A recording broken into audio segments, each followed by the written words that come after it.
Hai, Assalamualaikum.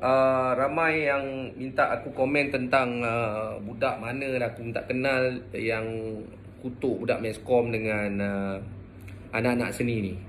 Aku cuma nak bagi tahu budak tu macam ni lah. Mungkin satu hari nanti kakak engkau ke, adik engkau ke, makcik saudara engkau ke, mak engkau ke, atau mungkin bapa engkau ke masuk dalam bidang seni, atau mereka mungkin berkecimpung dalam budak-budak meskom ni. Jadi takut nanti kau termakan balik dengan kata-kata kau tu. Jadi hati-hati bila bercakap. Dan bukan semua anak-anak seni ni atau industri seni atau budak-budak meskom ni tak ada sumbangan kepada negara. Mereka juga ada peranan dia dalam setiap industri. Jadi kita juga penyumbang kepada komuniti, masyarakat dan negara.